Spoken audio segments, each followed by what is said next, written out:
The views and opinions expressed by this program's hosts, guests, listeners, and viewers are solely the views and opinions of the original source who expresses them. They do not necessarily represent the views and opinions of TV5 Network Incorporated, its subsidiaries and affiliates, and their respective stockholders, directors, officers, and employees.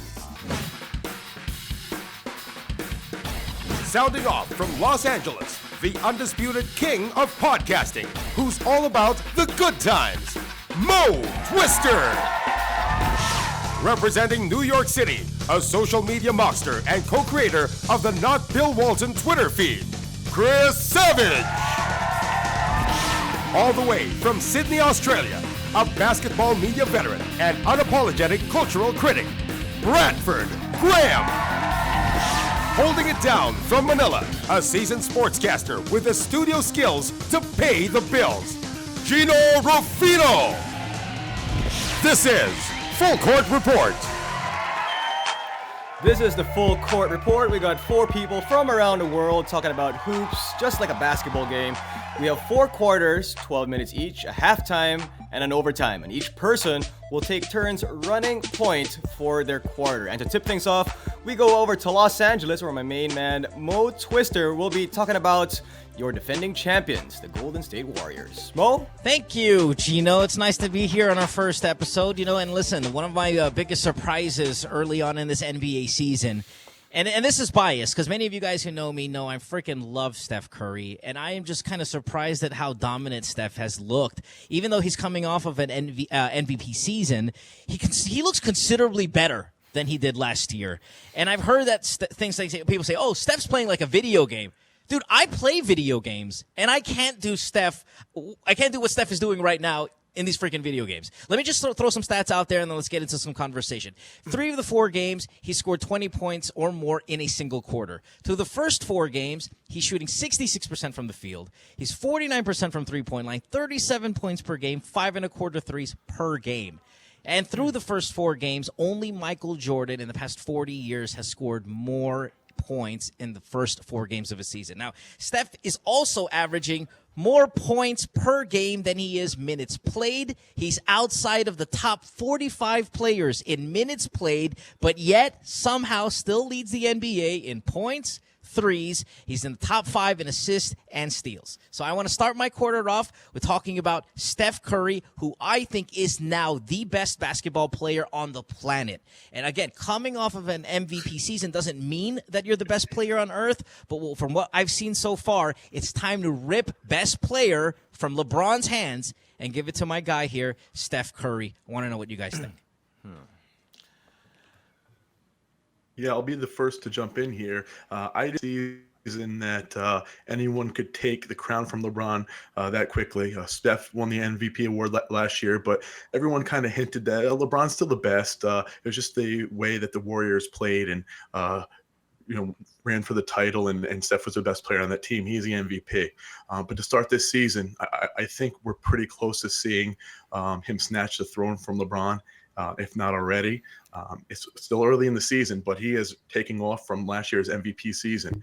Every time he plays, it's like he's unconscious. It's almost like Bill Cosby dropped a pill in his drink. That's how historic it's been. It's been already historic to start this season. It's been amazing. Get past the video game stuff, like you said, Mo. It's beyond video game level. It's alien level. He's taking it to a whole nother level. I love watching it. Now, sorry, go ahead, Brad. Or Gina. Yeah, no, but I was just about to say, man, the way he's been dominating this season has been just absolutely unbelievable. I mean, it looks too easy. It looks like it's not real. It's like because I mean he's not physically imposing like a LeBron James, or even as tall as and as long as Kevin Durant, and he's doing it with his fundamentals. And I just don't understand how it's being done, because I've never seen anything like this before. I mean, and he's doing it, and he looks like he's barely breaking a sweat.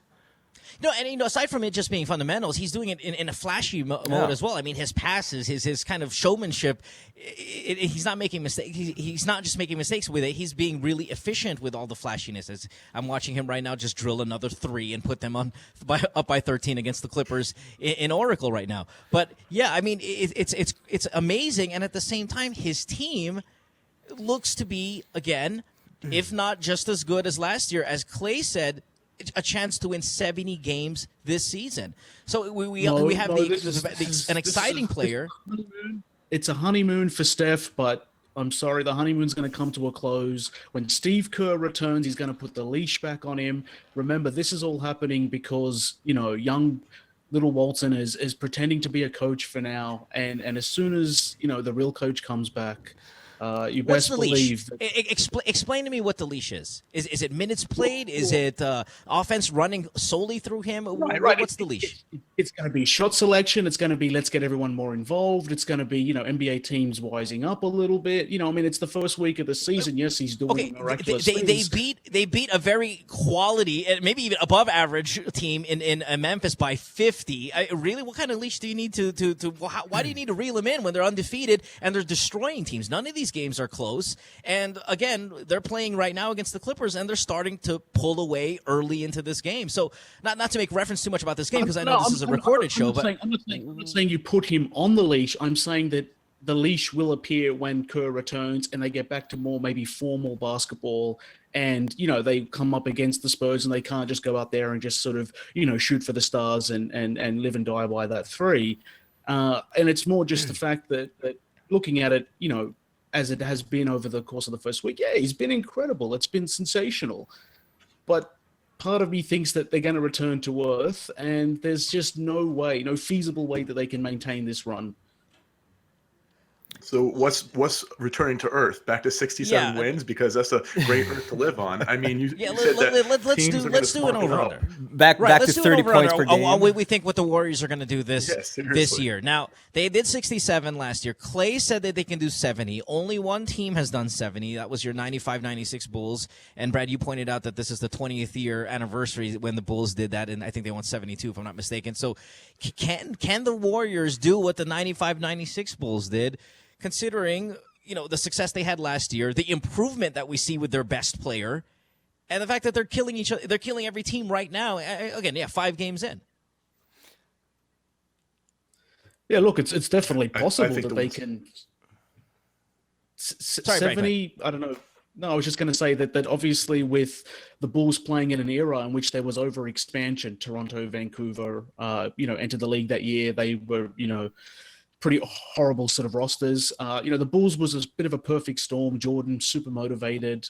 It'd be interesting to see if the Warriors are that motivated, halfway through this campaign. But look, 70's in play like it is for any team that can, sniff it a year before. It's going to be there when they return. And, I don't know. I think the Warriors are sobering. It's a sobering thought to think that they could, go down as one of the great teams of all time. But do you think though that that what everybody has been saying, like Doc Rivers, when they were saying that he got a little bit lucky last year, things fell into their lap. That's why they won the championship. Do you think that kind of motivated this team in order to start off the season as hot as this? Sure. I mean, I think you look for any kind of motivation, but I don't think one level of disrespect from a team that they dislike is going to motivate them through an entire season to win a championship. I think that they know they have the talent to have a dynasty kind of run here because a lot of their guys are young. They're entering their prime. Their core group is a young group of guys. So when you're there and you don't have an aging star, or you don't have a contract that's killing you, you can make a championship run 4 or 5 years in a row with the crew that they have right now. So I don't think it's the motivation that a coach has to, another team's coach has to kind of put them into this state of mind. I think they know what they're working with. Hey, listen, we got a chance here to be amongst the best in history. They were last year, and they want to be again this year, and they have a really good chance at it. I think they absolutely can get to 70, and I'm going to even say that they will get to 70 this season. I think what we see in Steph, and whether it be early in 4 games or what, they're going to ride him and the rest of that crew into 70 wins this season for the second time in NBA history. Right. Well, and motivation. What made the 95-96 Bulls so successful is Michael Jordan was motivated to win that game in the middle of January on a Tuesday night, pushing his team to win because he was so motivated. Does Steph have it in him to have that, if you will, motivation, foaming at the mouth, competitiveness that Jordan had, putting chips on his shoulder? Maybe Steph does. I really want to see that, especially if he is snatching the crown from LeBron James. Does he have that next level motivation to push this team to the level of winning 70 games? Do I think they'll win 70 games? I think they'll fall a little bit short. I think they'll be in the high 60s again, but just the fact that they're competing for that speaks very high volume pushing right now. You know, they have a tough schedule to start the season, and they've responded wonderfully. After the Clipper game, and I think they have the Rockets, or they're going to play one kind of team that's considered to be a contender. It's going to get to be an easy schedule for the remainder of the month, and if they get some momentum building, dude, I don't think high 60s. I'm with Clay on this one. 70, 71. I want to ask Brad, what do you think? Because you're the one who's a little bit more critical or of this Warriors team. What do you think they're going to do in terms of wins this year? The reason why I don't think they're going to get to 70 primarily is based on the fact that the West is so loaded. We've spent 3 months of prior to this season starting talking about how deep the West is, how many contenders are in the West. Look at where the Rockets started. I mean, every team has got to sort of deal with the reality that's presented in front of them. Now, yes, Warriors super hot start. I just don't see how they're going to get to 70 and how Steph's going to keep this up. Yeah, he may have blown Grizzlies out of the water, but what's going to happen the next time they play? I can bet you here and now that Tony Allen and co are not going to sort of let him sort of get away with murder again. So 70 just seems like it's a little out of reach. If they were in the East, I would say 70 is almost a lock. But given it's the West, it's so brutal. Look, if they're going to play Gino's Lakers, 11 times this year, then it's in play. But I just at this point, too early to call for me personally. I think they're going to get close, but 70, man, that's Jordan's ceiling, man. I just don't know. I don't see it. Nice Gino, job. Nice job there, Gino, Brad. what do you listen? We got 24 seconds left in my quarter here, but I want to throw to Gino real quick. How many wins on the Warriors, and then I'll wrap this one up. I think they're going to fall just short of 70, maybe about 67, 66, but they're going to be pretty close. Agreed. You guys are crazy. Steph is better this year than last year, and that better is worth 3 wins. I'm telling you, it is. That's all I got to say about this one. We got to take a commercial break, or we're gonna wrap up this quarter because I got my 12 minutes in. Hey, I got my 12 minutes in. All right, we'll take a break. When we come back, we'll have Chris knocking out quarter number 2, and I'm kind of interested to see what he's got. Gino, why don't you lead us to commercial? All right, the full court report. We'll be right back.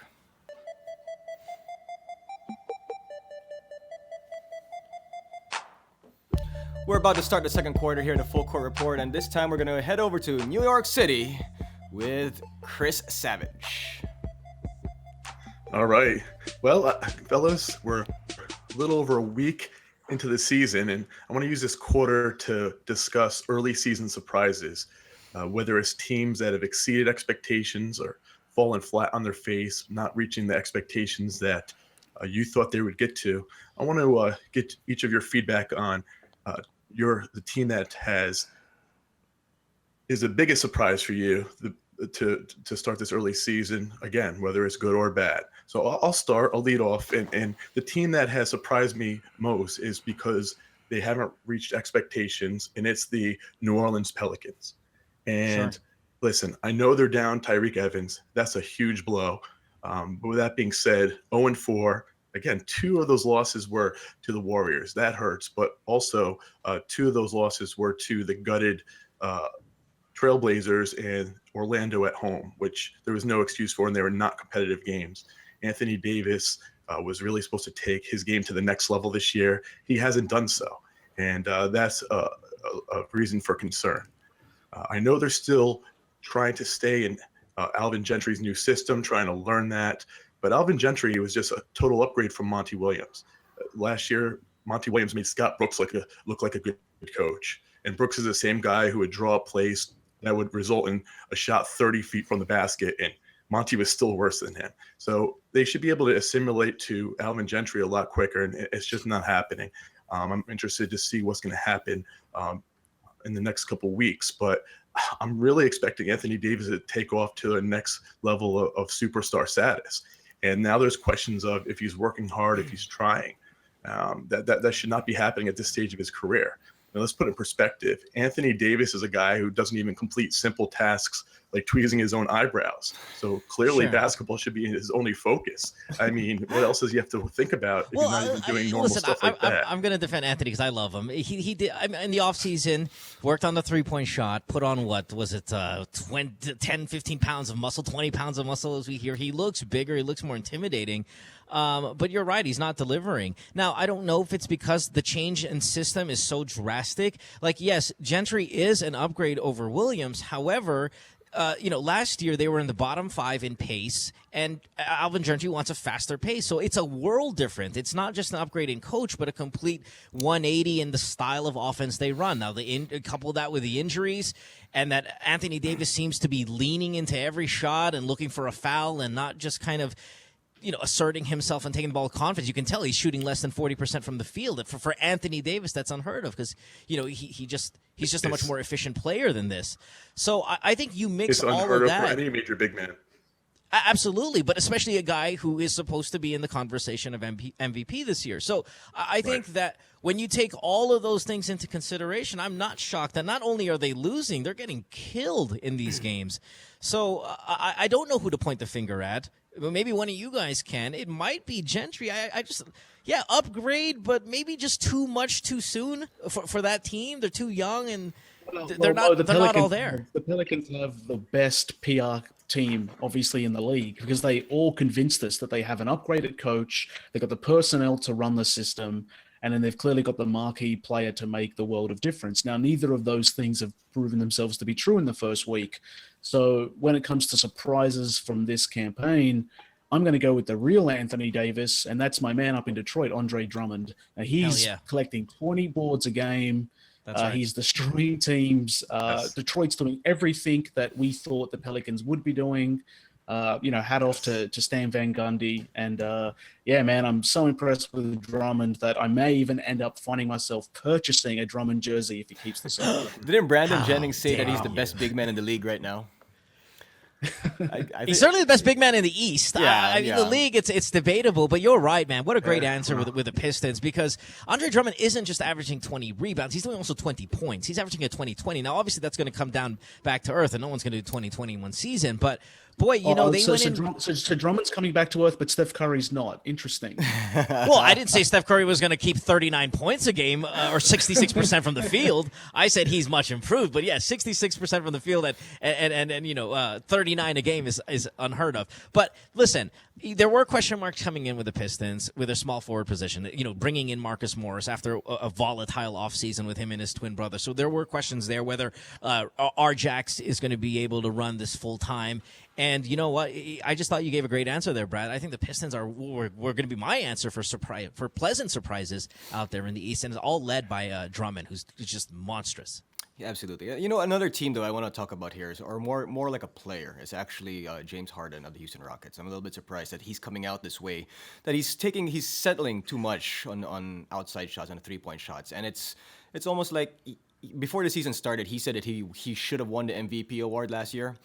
And he's almost like he's trying to prove it and he's not going to do it by jacking up threes almost every single possession. And right now, they came off with 3 straight losses to start the season, and then they got back-to-back wins against the Thunder and the Magic. So that's pretty good. But I'm just surprised that James Harden isn't taking it harder to the basket, and he's kind of just. He does look a little lazy. I want to throw this out to Chris real quick because he's the Kardashian expert. Do you think any of this Khloe drama has made James start as awful as they've started? I mean, they have won 2 in a row, so I mean, maybe it was just kind of early season laziness or rust, or maybe there's a Kardashian angle to this. You're the Kardashian expert, Chris. What say you? It's the NBA. I mean, there's always a Kardashian angle. My biggest issue with James has always been one major thing, and it's his wet noodle defense. He just doesn't play it. He doesn't deserve MVP when he doesn't play it, and he's not playing it this year. His scoring needs to overcome that, and it's not happening either. But a Kardashian angle, sometimes that works, sometimes that doesn't. Who knows? If he's having fun, just take it to the next level. Fair enough. I'm Mr. Small Market Team. My favorite team was a small market team, so I'm going to throw one out there as a. Now, this is going to be a weird answer because I think it's a pleasant surprise, though they have a losing record. I'm going to go with the Orlando Magic. Now, the Magic are what? They're 1-4 now as of tonight, but they've lost games, close games against teams that are the mega playoff teams. I mean, they lost by 1 in the opening night against Washington, D.C. They took OKC to 2 overtimes, and it had to be heroics of Russell Westbrook and them just to even beat them. They lost to the Bulls by 5. They throttled the Pelicans, and then they lost in overtime to the Rockets. So these are all really quality teams, and they've really pushed it all the way to the end there. So I like how the Magic are playing, and we always talk about a weak East. I see them going into the playoffs with a very much improved team. I mean, their rookie, Hezonja, looks fine. He's not playing a lot of minutes, but he looks great. Oladipo is going to be in the conversation of a first team or second team All-NBA maybe by as early as next year. So you're thinking a team that is leading the league in moral victories? Is that the team you're going with? That they're leading the league in moral victories, and that's good enough for you? The topic was surprises, and I'm surprised at how they've taken quality teams to the late in the fourth with a lead. Now they're down, yes, moral victories, but listen. That's a brutal schedule they started off with, and they've held their own. It's a brutal schedule, and they're also a very young team, and it's a team that you could tell that they were being put together by their GM. This is it's a big product of how the youth movement has worked in Orlando, and it's kind of like developing now. And they have to go through this. They have to go through this hardship times when they're losing close games to get better down the line. I mean, are they going to make the playoffs? I think they can actually be a playoff team in the Eastern Conference this season. So I'm excited for. I think they're playing great defense. Yeah. I think Nikola Vucevic, who's not known for his defense, has been rather, I don't know, excellent might be a generous word, but very good on defense this year. And Evan Fournier is just. He's an offensive force right now in these past few games. So I like this team. Yeah. I like this team a lot. Nice young team. Chris, are you hearing what Mo's saying? He's basically claiming that paid professionals have shown up to a competitive contest and have been competitive. He's surprised by the fact that Orlando is competing in the Professional Basketball Association. I can't believe that you said that, considering we have we have seen a modern NBA that is big on tanking. And if you're talking about being paid to perform as a professional athlete, you have to look at these teams that are already as early as now look like they're freaking tanking it so they can get the next big thing. Lakers. Sixers. Well. Yeah, definitely. Is that what Kobe's doing by shooting 33%? Is he tanking? Maybe. But we'll have more on that later on. It's not even the percentages. I'm looking at air balls now from Kobe. It's not even just percentages. Right. Well, I'm going to throw a name out there too as a player that has surprised me, and that's Kristaps Porzingis, the Latvian Lightning. Oh yeah, he has been a major surprise. Yes. Love him. Knicks fans are going crazy at the draft, going absolutely nuts. He is supposed to be a long-term project, and he's already performing. His skill set is going to be amazing, in my opinion. 7'3", who can shoot and can block. There's not a lot of players in the NBA who can do that. Knicks fans were freaking out so badly. The last time they freaked out that badly over a big man coming into town is when the Stay Puft Marshmallow Man attacked the city in Ghostbusters. It's crazy that they freaked out. Give him some time. He's not Frederick Weiss. Let him play out. I love what I'm seeing from him, and he's making the Knicks competitive with moral victories, like one tonight. Moral victory. Nice job. There's nothing wrong. There's nothing wrong with moral. I'd rather have a moral victory and get an ass kicking that your beloved Lakers, Gino, are taking on a nightly basis. That's true, but I mean, it's early in the season. The moral victories actually count now. I mean, it's too early to really count the wins and losses. When you're a team without champions. When you're a team without championship aspirations or even a deep playoff run, you only have moral then these moral victories are really important. And listen, we can make fun now, and all right. wins are wins, and that's what you play for. But come on, there's positive stuff. But here. I do like the choice of Kristaps Porzingis. I mean, when I was in the draft and I heard the boos, that was the biggest. Right. You applause. were there in New York, Gino. That was the biggest applause, or that was the biggest noise. The Latvian the loudest noise in the during the entire night, louder than when Karl Anthony Towns was picked number 1, louder than when D'Angelo Russell was picked number 2, or Okafor was picked number. I mean, the Porzingis pick the entire place looked like it was, they were going to bring down the Barclays Center. Hey, listen, I mean, I know we're running out of time here. Getting dunked on. We're running out of time here on your quarter, Chris, but if we're going to talk about a rookie and surprises, I'm surprised at how bad D'Angelo Russell has looked. And I know that we're supposed to give these rookies a little bit more time for them to develop before we start throwing the bust label out. But boy, does he look, he looks awful. And, we weren't that patient with Anthony Bennett, and we already wrote him off. I think he's going to be the next one. Whoa. How do you come to your rookie season out of shape like D'Angelo Russell did? He's almost as fat as the other D'Angelo, the R&B singer. It's horrible. That's right. All right, we got 3 seconds left. It's Chris. Awful. So, it's the Latvian white man, Kristaps Porzingis. All right. That's my surprise player. Hell yes. Close No, out I'm the with you quarter there. and get ready for halftime, boys. All right, it's halftime coming up right here on the Full Court Report.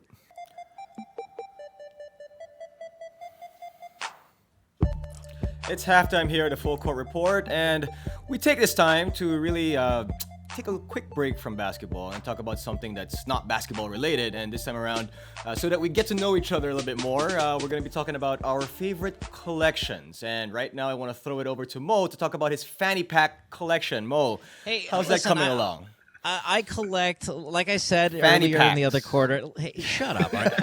I'm small market guy. I'm the different one. So I collect a bunch of things. I collect flashlights. I collect folding knives. I collect toy airplanes. I collect vintage maps. I collect movie posters, and I collect. Did I say the fanny packs already? Or you made fun of my fanny packs. So and listen, I'm serious about these collections. I line up on forums. I'm part of the forum. I moderate forums on these things. There's a fanny pack forum? Hell yes, there's a fanny pack forum. goddammit. And it's not just fanny packs, but some weird people go there. Yes, it's a bunch of virgins and me, and there's a backpack, and I also do backpacks as well. It's not just fanny packs, but I mean, these are little things that I enjoy. Maybe a little basketball cards, a little baseball cards too, as well as many of you guys do. But my collection's based on little household items, things that you can put on an everyday carry or an EDC pack, which are, again, flashlights, knives, and things like that. All right. Yeah, that's my collection, and many of you guys who listen to my show know that I'm really big on that. But I want to know about these other guys. For a guest spot, are you preparing for a guest spot on Adventures with Bear Grylls? I mean, what's with all of this sort of utensil? Listen, there's an EDC culture out there, and if you follow them on Instagram or on their blogs, there's thousands of people that are into it. I follow all of them.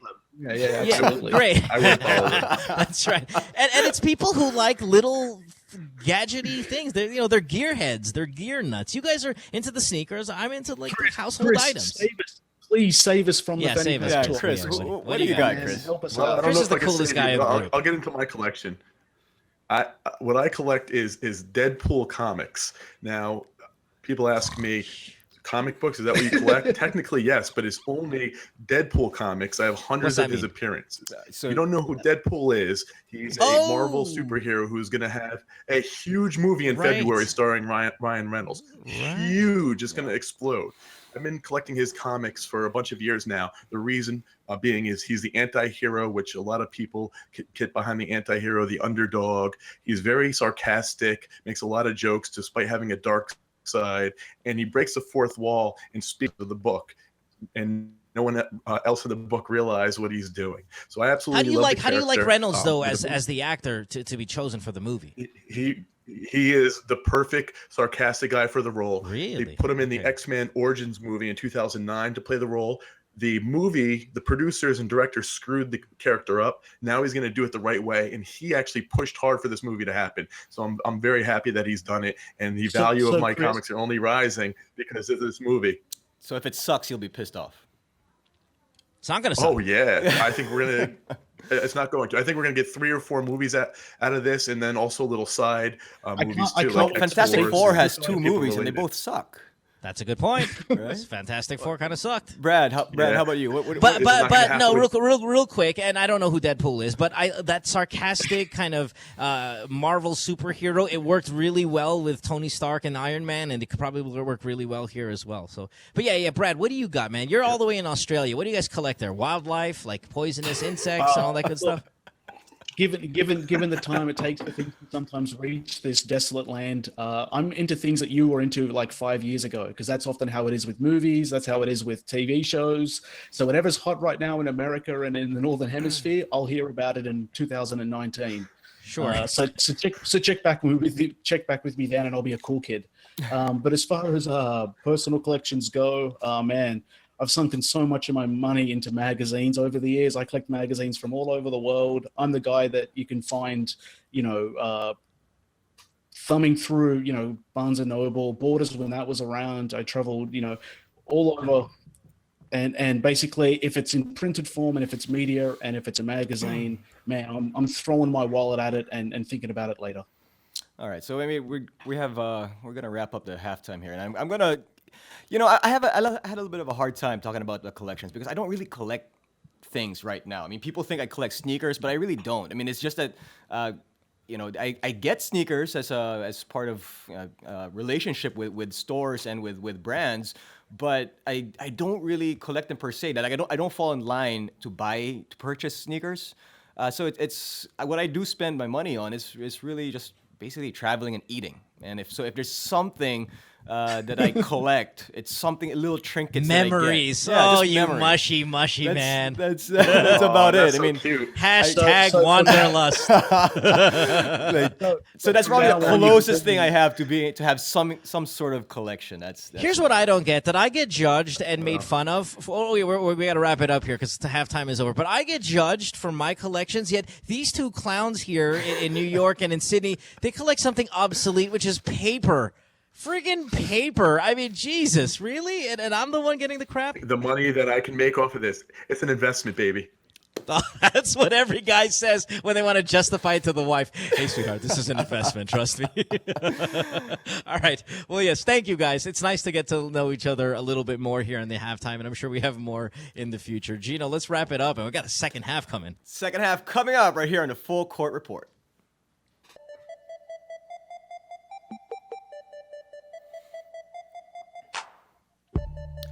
The third quarter is about to begin here in the Full Court Report, and we're sending it over to Sydney, Australia, to Bradford Graham. Brad? Thanks, Gino. Look, I should probably preface my quarter with a little bit of a warning for any children who may be listening, because what I'm about to say could cause 5 consecutive minutes of profanity from my co-hosts. So let me just sort of, I guess, give some sort of background to this. For those who don't know, I guess I've been, intimately following the travels and actions of Kevin Durant for purposes that have nothing to do with this podcast, but I'll bring to light, at a future date. And so, during the research, during, this active engagement with everything OKC Thunder, a little thought occurred to me after Russ walked away with a scoring title last year, Kevin the year before that, and it was the first time that a pair of teammates had done so, since the 1950s. The league's only been around for 70 years, and thus, anytime there's a 60-year gap between milestones, you've got to sort of sit up and work out why that is. So not to get sort of overly, academic with things here, but after sort of crunching some numbers and doing some soul searching, it's occurred to me that Kevin Durant and Russell Westbrook are, in fact, the greatest offensive tandem basketball has ever seen. Ever. Ever. No matter which way in the history of Oklahoma City. When you say offensive, are you talking about the sweater you're wearing, or? Oh, yeah, this isn't Christmas. Wow. This isn't Christmas. Wow, This isn't anything. Gino with the drums. Wow. I'll make this zing. comparison for those people who think that my outlandish statement needs to be shot down quicker than Steph Curry shoots down a defense. Look, hip hop is something that I guess I have some sort of footing in as well, having research followed it for a long time. And look, just because something's fresh and new doesn't mean that it's any less dynamic. Doesn't mean that it doesn't have any sort of importance. Now, look, some tandems might be better. Some tandems might be equally as good, but no tandem's better. Big Boy under 3,000, as great as they are. But again, I think Ross and KD are the equivalent of Kanye West and Jay-Z teaming up. I just don't think you can top it. I think you can get to their level, but I don't think you can get ahead of them. Obviously, Gino, you're the big Lakers fan. You've seen Kobe and Shaq destroy defenses and dominate. You've got some grasp on what it means to have a dynamic duo fronting your franchise. So I'll put it to you first. Where do you think KD and Russ rank? And more importantly, is there a better offensive tandem than the two from Oklahoma City? Okay, actually, Brad, I love your sweater, by the way.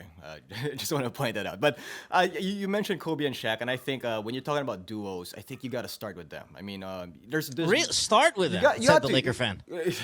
because you have the complete package, not just scoring. Okay, but you have the complete package with those two. I mean, don't get me wrong, they kind of fell apart down in the end, but. If those Shaq can't set up his own shot. Like, that's part of my point. That what makes Kevin and Russ so dynamic is these guys are threats for 94 feet.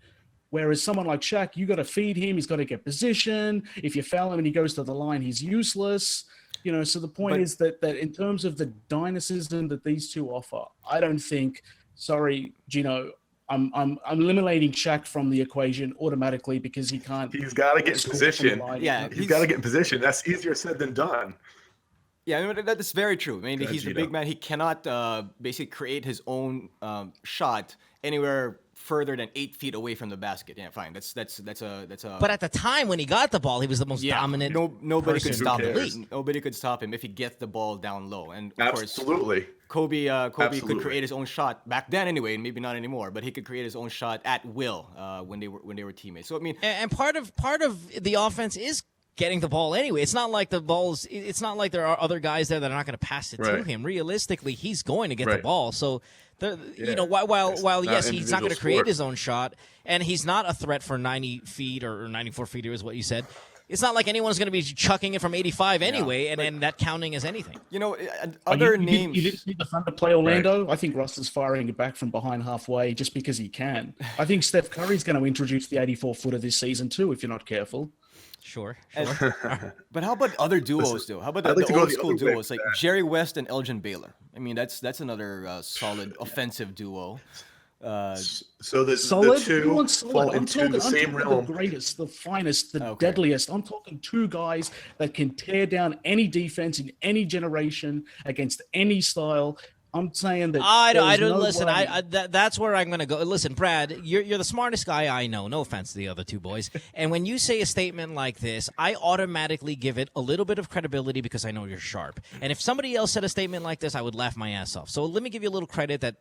You do know what you're talking about, but I can't agree with this because you say any generation. I don't think that Kevin Durant's frame, if you take him back, say, to the NBA of the 80s or even to the early 90s where they were a lot more physical, there's no way you can drive to the hole without getting a fucking elbow, without getting an elbow, to the forearm or to the face or something like that from your Lambeers and your Mahorns and your Oakleys and your Barkleys and your whatnot. Like, he's not going to be as a offensive force as we see him now because there's hand-checking rules and all of these other fouls now that are being called. It's a softer game. So he's still fantastic, but you're saying all time, and you can't say all time with a modern NBA and say he's going to beat every generation when in the generations past they would have bullied his skinny frame around. Now, Westbrook may have excelled in any generation as he is now because he's built like a bulldog, but Kevin, I don't know, man. That skinny frame will not hold well against a big Detroit bad boy kind of.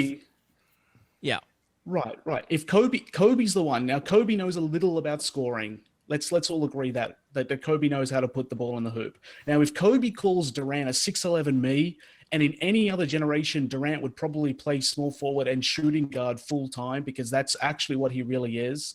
I mean, saying that he couldn't take a bump from Mahorn or that Charles Oakley would have put him on his ass, this is a guy that gets motivated by those knocks. I'm sure he'd come back twice as strong. And you can't tell me a guy that made LeBron look human when he went on his tear, when he won his MVP with, the scoring outbursts that hadn't been seen since Jordan, Durant doesn't need to score at the hoop. He's hitting 30-footers in people's faces. Oh, yeah, listen, I'm not. The argument isn't whether he's fantastic. He's amazing, and I love Kevin Durant, and he used to be a Sonic. And I'm saying the two of them together are the single most unpredictable, dynamic, and most formidable scoring tandem this league has ever seen. Okay, I don't have a definite Well, answer, I'll tell you. but okay, oh yeah, go ahead. You go, Chris, first, because I don't have a definite answer, but I'm going to throw one out anyway for debate. I but do have Chris, a if you definite have answer. one, yeah, go. I do have a Let's definite hear it. answer. Yeah. So Westbrook and Durant, you talked about Shaq not being able to create his own shot. I think tandems when it is a guard and a big man because they can cover more when it comes from a scoring perspective. For me, the greatest offensive tandem is Irvin Magic Johnson and Kareem Abdul-Jabbar. They had a 5 to 7 year window where Kareem was still on the top of his game before he fell off, and Magic just exploded into the league. And Magic was never Kareem had a couple good defensive years left during that 5 to 7 year stretch. They won titles on offense, multiple titles, 5 overall in 10 years together, 8 Western Conference Finals. But in that window, they won 3 before James Worthy kind of took it over from Kareem. They had a window that was amazing, and Chris, they won it on offense. My point is that the two guys together, Kareem and Magic, couldn't average 30 a game in the same season, which is what we're seeing the Thunder tandem do Magic now. didn't have to average. We're talking offensive, not scoring. Brad, does the lack of a championship play any importance in your argument? The fact that they haven't won anything together? Not at all. Because if you want to talk the numbers and you want to talk about impact, I mean, look, if you put Durant and Russ next to Pat Riley's Lakers team from the mid '80s, I mean, it's a completely different support cast and a completely different era of run and gun Showtime basketball. What I'm saying is that the two guys side by side are just nightmarish on all fronts, and we've just never seen two guys who can both put up 30 on any given night. And look, the truth is this: the NBA has only had 12 different occasions where two guys have scored 40 plus together in the same game. Out of those 12 times, Russ and KD have done it 3 out of those 12 times. That's a quarter of all of that record being attributed to those two guys. And I just think that however you slice it, these guys are just unbelievable scoring threats, and I think we should just embrace what they are. Can I throw 2 names out before we get a lot of hate messages sent our way without mentioning Michael Jordan and Scottie Wait, I Pippen? think I hear my Twitter following decreasing as I'm talking. Right. How about Wade and LeBron? Let's go GOAT first real quick. And again, this is not my definitive answer, but I'm going to throw it out there because for Jordan not to be mentioned in an all-time great conversation is blasphemy. So where does Michael and Scottie go? Because Michael obviously best player of all time. Scottie, his quote-unquote sidekick, top 50 NBA player of all time. It translated into championships in a very difficult era to have that happen. They were put up there because of their defense. Yeah. They were put up there also because of their defense. They're both all-around players. Also, but it's not like Scottie was averaging 10 a game or anything. He was doing, 19, 20, 21, 22, along with Michael. That's a pretty formidable tandem. Now, okay, fine. You're not gonna put Scottie in the conversation as greatest offensive player or even, in the top, say, 30. But maybe, isn't the difference of Michael good enough and everyone else good enough to cover Scottie so that the tandem is still the best of all time? I don't think so. Okay, tell me why I'm wrong. Magic and Kareem. You have Magic and Kareem, Durant and Westbrook, Shaq and Kobe, and Malone and Stockton. To me, those are the 4 years that are the top offensive force. There's more of an all-around player. 90 and Mike was a great scorer. In 90 and 91, Scottie averaged 17, 7, and 6. Okay, so the 6 still being a part of that offensive tandem, right? 21, 7, and 7 in 91 and 92 when they won the championship. And then he did, 18, 7, and 6 in 92, 93. So the scoring numbers aren't high, but the field goal percentage is always... I'm sorry? Why are you giving total rebounds? We're talking offensively. Just give me the offensive rebounds. No, that's why I didn't highlight rebounds. I was highlighting assists more than anything because I didn't even bring steals in this career was 19 and a half, 12 and a half in 3 offensive rebounds. But we're we're talking about Michael Jordan as the evening out. You're still talking Michael Jordan as the second part of this equation. We're talking about Kareem Abdul-Jabbar. Might be the 3rd best scorer of all time behind Wilt and Mike. Second, I mean, it comes down to between him and Michael. Add Magic to it. Scottie he's not even on his level. All right. Well, it's no love for Wade and LeBron. No love for the Splash Brothers. No, well, how about need time, I want to man. throw this out there too. I want to throw this out. I mean, just imagine if both of these players were in their prime. Allen Iverson and Carmelo Anthony. They teamed up. They weren't AI wasn't in his prime anymore. But I mean, offensive weapons, those two are pretty solid as well. Yeah, offensive, as in they offended everybody by the way they played That's right. in one-man Yeah. games. All right, guys, look, I got to bring this quarter offensive. to a close. I got to bring this we gotta quarter get it to a here. close, and I'm going to take a Sure. final shot here, and I'm going to say, look, you can go through any pair, any tandem, but when it comes down to two guys who can score 30 minimum in the same game and do it on a regular basis, I just don't think we've ever seen a tandem like this, and we may never see another tandem like this again. Let's just celebrate it, enjoy it, and move on. We will What an celebrate awful it. You're first right. impression that you gave today, Brad. Boy, I would tell everybody how much I sing your praises. Boy, you're gonna have to make up for this one. All right, that's But the anyway. end of the third quarter here, the full court report. Brad, did you want to call a timeout? Yeah, so how do I go about actually calling a timeout? Do I just say timeout and Well, first of all, let me give you a technical for your statement, and then I'm the ref. I'm going to give you a timeout and give you an extra minute. What do you got? all right. Yeah, look, I'm gonna have to call a timeout here, guys. I got a little extra plug to sort of throw into the opening episode, and thanks to I guess the good folks at EA Sports, they've kindly given the full court report 5 copies of NBA Live 16 that we're going to be able to give away to 5 lucky listeners/viewers. So if you're an Australian or New Zealand resident, you either own a PS4 or an Xbox One, make sure you visit the Full Court Report Twitter feed. That's twitter.com/Full Court Report, and search for the hashtag FCR Live 16.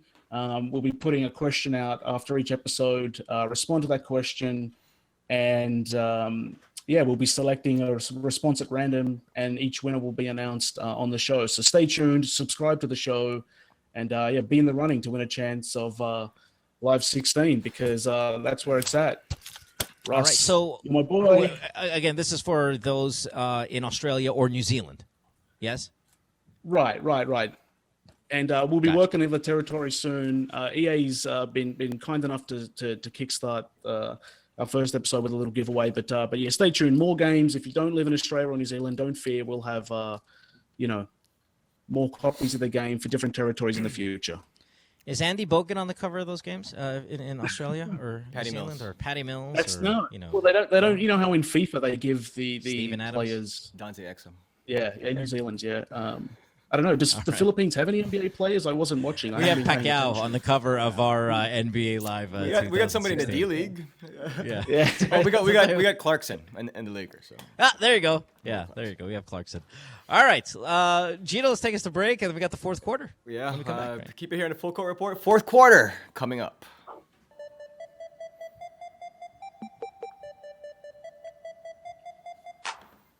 Welcome back to the full court report. It's the payoff period, the fourth quarter, the final quarter of this episode, and I'm going to be taking point.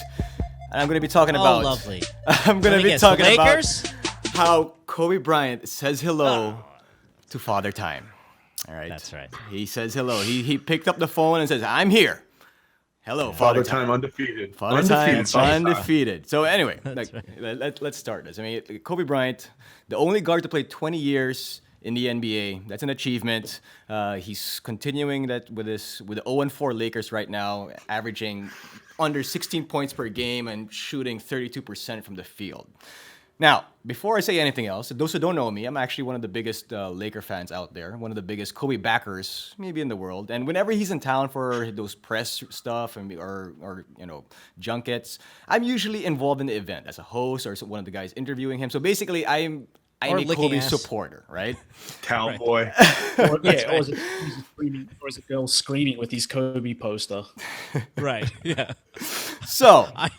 I'm involved when I have tears. Anyway, yeah, go ahead. Sorry, we're taking. Yeah. So anyway, I just want to get it, point that out there for the people who don't know me, because obviously for the people who do know me, they already know that. Fair enough. Already, this season, he's already said that the young teammates have to take over more. He has to defer to them so that they can develop. He's also said that the Lakers, after the Lakers lost to the Mavs, he said that I'm the 200th best player in the world and I freaking suck. Now there's less than 400 players out there. So is he really the 200th best player? maybe that's a little bit too high for him or whatever. Anyway, so what happens the next day after he says that? After he says that he freaking sucks, he is excused from practice because he is angry. Now, if you guys were upset, if you guys thought you sucked, would you skip practice? Probably not. I would go there. No. I would go to practice. I would find my rhythm somehow, whether it's with my jump shot or get to know my teammates a little bit more. I would do something. I wouldn't go be sulking at home because I can't do something I didn't that I used to be able to do easily. So anyway, I don't understand it. I would try and find a solution. Now, to be fair, we have to also remember that Kobe injured his shoulder in February, and he only got cleared to shoot the basketball in August. That's 2 months ago? So yeah, his jumper definitely is nowhere it needs to be. But aside from his jumper though, his defense looks even worse. This is a guy who's made countless all defensive first teams throughout his 20-year career. And in the 4 games so far this year, it's really, really ugly. That's even when he decides to play defense. Sometimes he doesn't try. Now, in the 20 years, all the injuries, the deep playoff runs, the 5 championships, the Olympic gold medals, all of that, it's taken its toll, and he looks as lost as D'Angelo Russell out there on the court. It looks bad. And can he improve this year? Maybe. Maybe he can be a little bit more efficient. Maybe he can get his field goal percentage up. But can you imagine, anyone out there, as a GM, as a team, as fans, would you want Kobe back next year, even if he kind of improves the rest of the way? I mean, I don't see him getting much better, but I don't want him back. I don't want him back. Is this a podcast or is this Dear Diary? He's coming to terms with this. It's basically, he's really letting Gino, it out. are you all right? It's time to retire. Do you want to lay on a couch? You okay, man? It's painful. It's painful for me, but it's time to retire. I mean, you've seen it all. You've seen it countless times when players don't know when to retire and hang it up. Right. But it's time, Kobe. It's time. Well, that's a bold statement to say that he's time to Maybe retire. he can do what Derek Jeter did and start a website. That sounds like a good idea for post playing He profession. can blog and play at the same time, right? You brought up a lot of points there, Gino. I don't know which one we'll attack first, or at least I'll attack first, or I'll address first. He may be the most popular quote of the year already, which is Kobe saying he's the 200th best player. What is the 200th best player? What tier of guy is that? I tried looking it up, and I came up with names like Chris Humphries, Aaron Brooks, Gravis Vasquez, Festus Ezeli, Jared Dudley. Those are the guys that are in the 200th tier. And they all are better than Kobe right now. That's what I said. So I mean, they are. Yeah, those are 200 range guys. So I don't know. I mean, what's the ceiling for him? Okay, let's say he's disappointed. He's 200. Does he think he can make it to the top 100, 150? What kind of improvements are we hoping to see from Kobe between now and, say, the end of the year? These are all questions I think we can answer, or we should at least attempt to answer right now. The fact that such a legendary player is focusing on trying to get from 200 to 150 just reaffirms the point that it's time to hang it up. I liken his fall from grace to Star Wars creator George Lucas making those awful prequels. He's not only damaging a legendary brand in the Lakers, but he's also tarnishing his own legacy. It's time to hang it up, just like our boy George Lucas did, and let new blood come in, like the Lakers develop. It's tough to watch. Someone who has to try to work for 200 to 150 of his ilk, it shouldn't happen. And Gino, you're talking about defense this year. Kobe hasn't been a legitimate defender in 5-6 years. Right. I mean, I don't care what accolades they give him, but I agree with you. It's time to hang up. Can we blame Kobe, though, for playing and continuing to play when the Lakers are the ones throwing ridiculous amounts of money? Of course he's going to take it. Yeah, would anybody turn their back on $50 million? No. You can't blame him for taking that final contract. So when is it time for a player to hang it up? I mean, I think a player should get to play and go out on his own terms if he can still get a contract. It depends what that family wants to do with him and what his role is, what they want his role to be. Like, obviously, Kobe is there to get seats into the stadium. Yeah. I don't think that he's there for any kind of He's for standings. Mo, and you're saying wins. he's just there to get seats? Well, he's not there to play basketball. Yeah, I mean, he's not playing basketball, so he's there to get attention, to get that loyal fan base going to the games still while they develop these young guys. They're hoping that maybe he can bring some leadership, as maybe Kevin Garnett coming back to Minnesota is doing, not playing a lot of minutes, but being some sort of kind of role model or voice of the locker room. But he's not very effective there as well. If the question was these superstars, why do they stay? Some of them stay because they chase championships. Now, Kobe obviously is not there for that. So I can only assume he's there for two things. Number one, money. And the family has told Kobe, hey, we need you there to get these fans at the Staples Center until we become a respectable team again.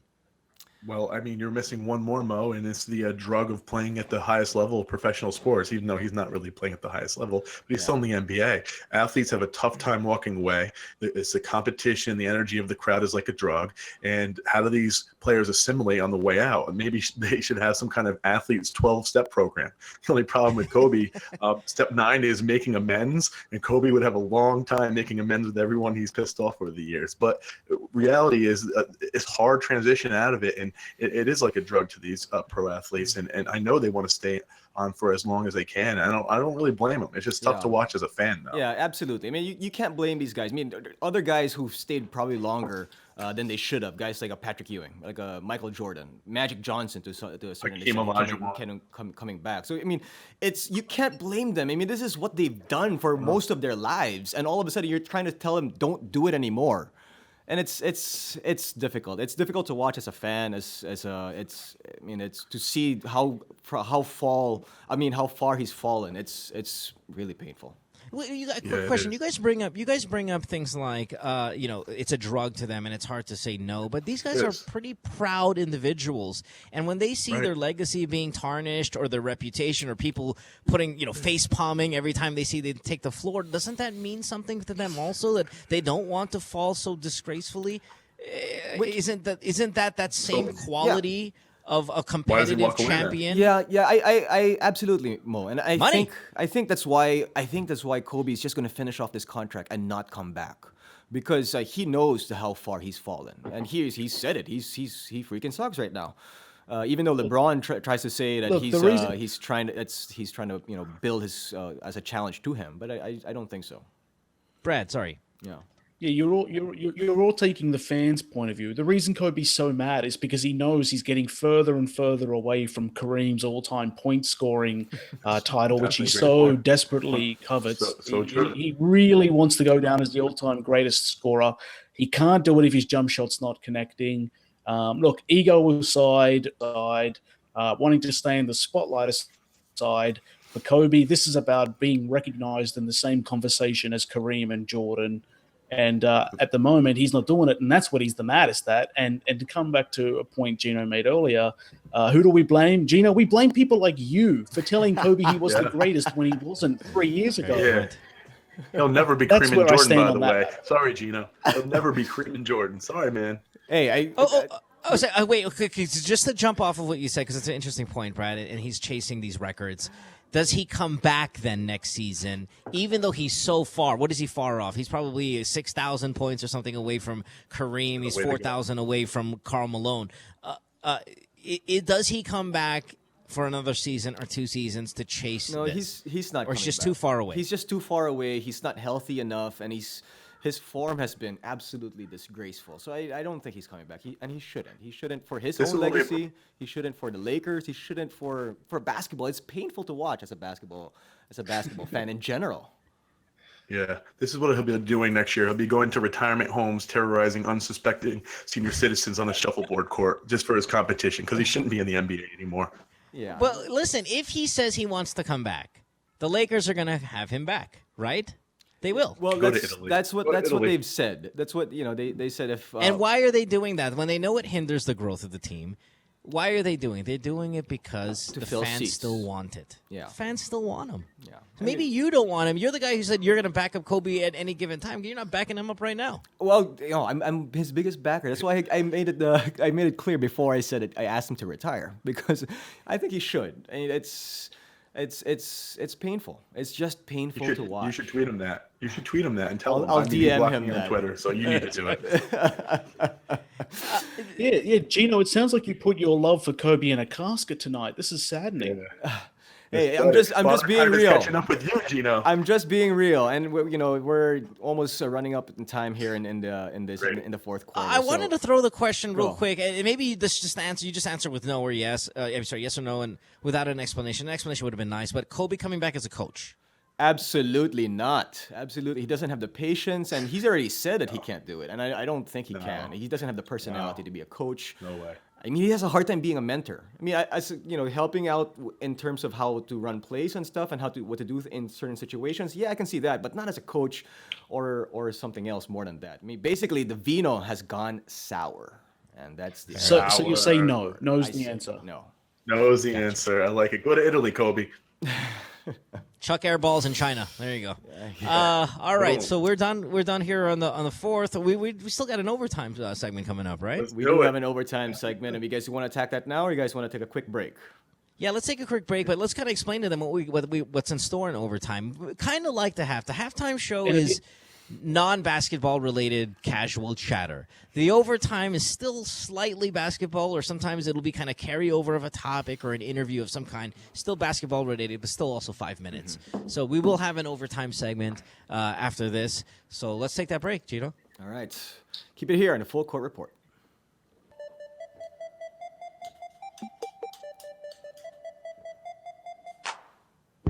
We are heading to overtime here in the Full Court Report, and today we're going to be talking about players that we hated our teams going up against as opponents, but would love them to be part of our team.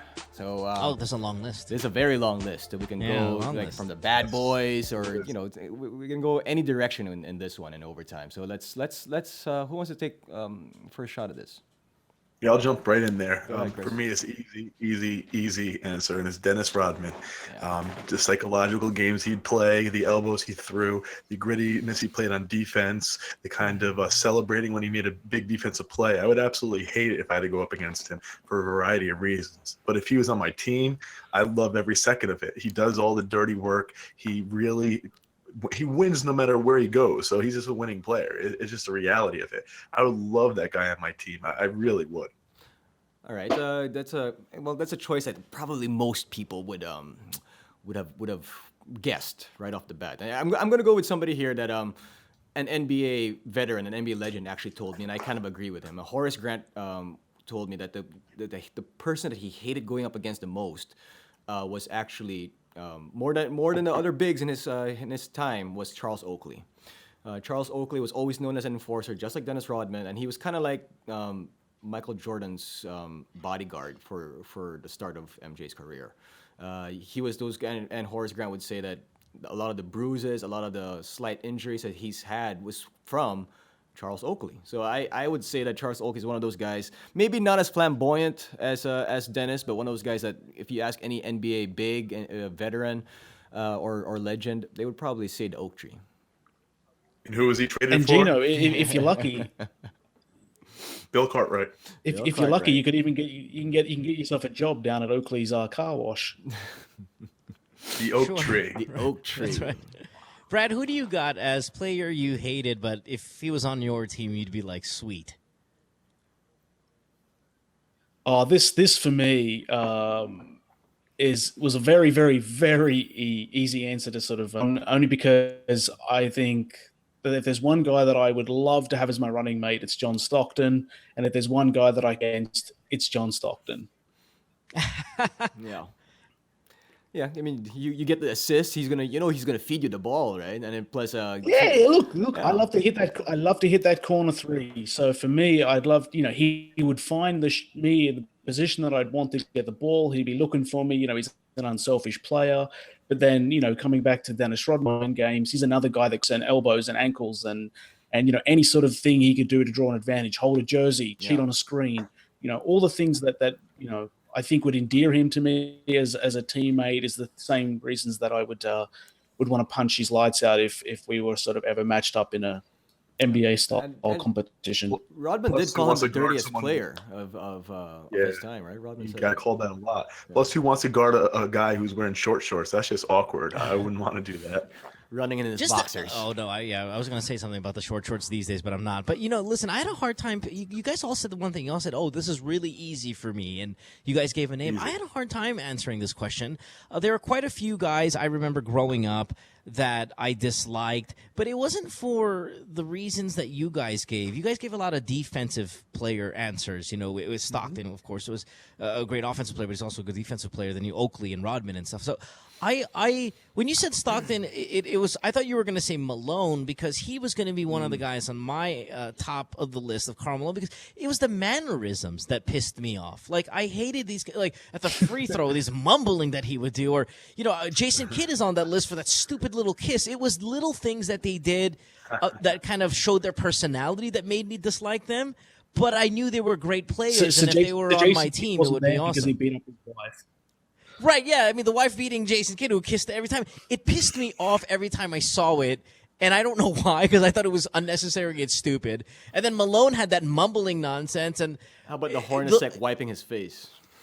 no, that was okay, because that was for his kids or something like that. There was it was one of those things that you do. We were on television. Sometimes when the girlfriend's watching, we'll kind of do a little something to say hello. What about the Doug Christie pointing to his wife after every shot, doing some kind of weird symbols with his hands? You don't remember the Doug Christie? Yeah, that was really weird. I wouldn't want him on my team either. It's weird. I'm big on celebrations. Aren't we overlooking something?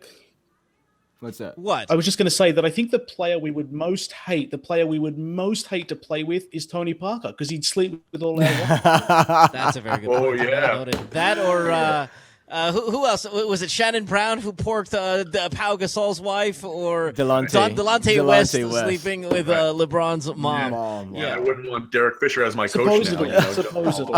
Supposedly. But if there's a guy currently that I dislike, I'm not sure if it even fits this topic, because whether he would be on my team, I for some reason Derrick Rose rubs me the wrong way all of a sudden. It just seems like every answer pisses me off that he gives, and he doesn't strike me as very bright anyway. But we know that. Yeah, he's not on top. He's probably top on my hateable list, and I probably wouldn't want him on my team, though. But anyway, that's time for our overtime. Boy, these things.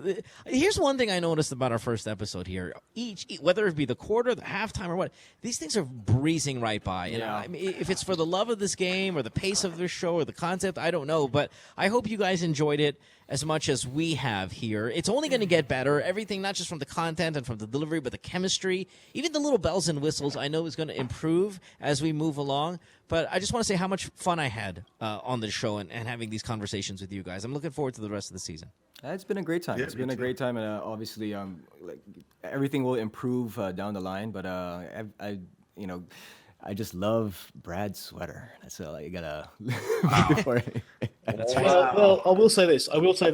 Let's just for the record, my sweater is a moral victory. That's right. As this entire episode is. Yeah, guys, I had above average time today, so that's pretty good for me. Anything you guys want to plug? Thanks, Coach Tibbs. You guys want to plug before we say goodbye to our viewers and listeners? Sure. Follow at Not Bill Walton, and you could also follow my personal Twitter feed at Savage Sarcasm. I interact with my followers a lot more there, so if you want to hit me up on that one, a lot easier for me. I did not know you had that. I will follow you right now. Thanks. I do now. It was private for a while. Now it's out to the world. All right. Love that. Brad? Cool. Brad.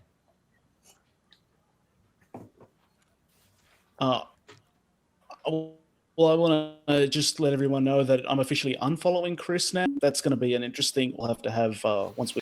I don't tend to like all of his. No, I'm just kidding.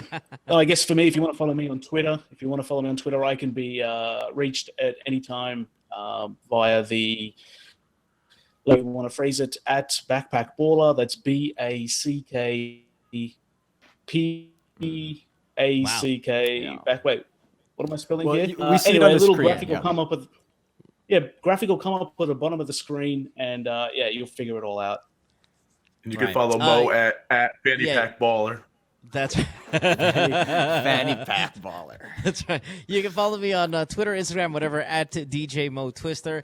Just because Brad was getting cut off a little bit there, we were having a little technical issue here towards the end, but it's at Backpack Baller for Brad over there. So, Gino, man, listen, before I kind of hand it over to you to wrap it up, again, I want to thank everybody for downloading this first show.